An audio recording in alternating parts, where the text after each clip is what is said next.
Hello दोस्तों, स्वागत है आपका एक और नए वीडियो में। आज के वीडियो में हम बात करने वाले हैं कि 2024 की जो ग्रुप डी की वैकेंसी है वो कब तक उसका नोटिफिकेशन आ सकता है।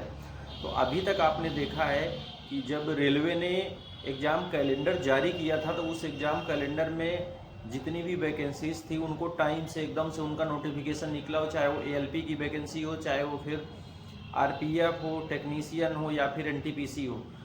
और ग्रुप डी में लेट क्यों हो रहा है? क्योंकि ग्रुप डी का एग्ज़ाम कैलेंडर में जब दिया गया था तो उसमें ये बताया गया था कि आपका नोटिफिकेशन अक्टूबर से लेकर के दिसंबर के मध्य आ जाएगा। तो अब आज 17 दिसंबर हो रहा है, तो उस हिसाब से देखा जाए तो आपका 12-13 दिन बचा हुआ है। तो दिसंबर में तो हम ये कह सकते हैं कि अब लास्ट दिसंबर तक आपको इसका नोटिफिकेशन कभी भी आ सकता है। नोटिफिकेशन में देरी हुई है वैसे तो, लेकिन उम्मीद है कि आने वाले 10 से 12 दिनों में इसका नोटिफिकेशन आ जाएगा। क्योंकि रेलवे के सभी एग्ज़ाम आपका टाइम टू टाइम हो रहे हैं। एग्ज़ाम आपका एएलपी का भी हो रहा है, ख़त्म हो गया सीबीटी 1। आपका टेक्नीशियन का एग्ज़ाम स्टार्ट होने वाला है, आरआरबी जेई के एग्ज़ाम चल रहा है।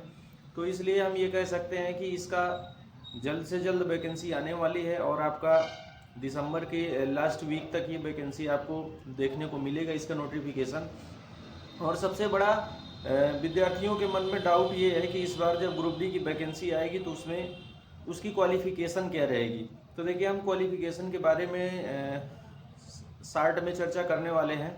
इस बार जो भी वैकेंसी आएगी उसका मैक्सिमम पोस्ट, आपने ये देखा होगा कि ग्रुप डी में जितनी भी पोस्ट आती हैं उसमें से जिनका आगे चल के प्रमोशन आपका टेक्नीशियन ग्रेड 3 में होता है। जैसे अभी जो टेक्नीशियन की वैकेंसी आई हुई है, टेक्नीशियन में क्या होता है कि हाई स्कूल प्लस आईटीआई होता है।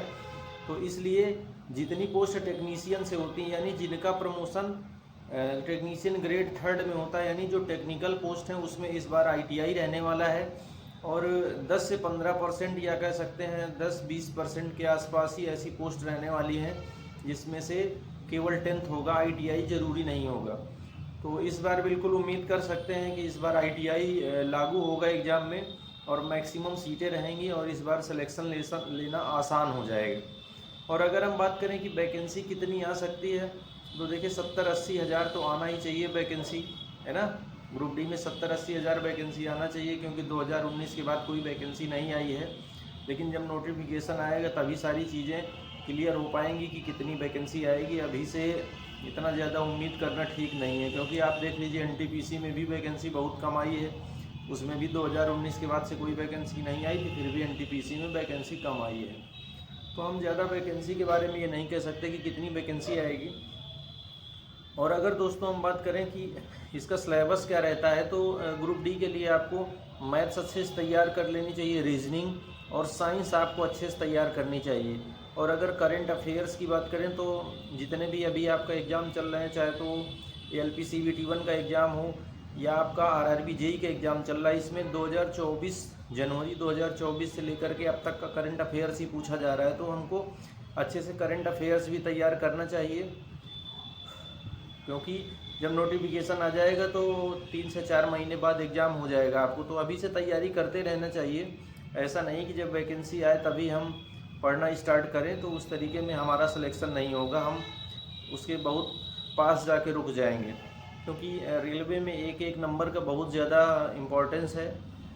और अगर दोस्तों हम बात कर लें कि एनटीपीसी का एग्ज़ाम कब तक होगा, तो देखिए अभी एनटीपीसी के एग्ज़ाम के लिए डेट आई हुई है कि आपका एनटीपीसी का एग्ज़ाम अप्रैल 2025 में संभावित है। तो अप्रैल मई में संभवतः ये आपका एनटीपीसी का एग्ज़ाम हो जाएगा। तो दोस्तों, ये वीडियो कैसा लगा कमेंट करके ज़रूर बताइएगा, और वीडियो अच्छा लगा हो तो चैनल को सब्सक्राइब कीजिएगा, दोस्तों तक शेयर कीजिएगा। धन्यवाद। जय हिंद।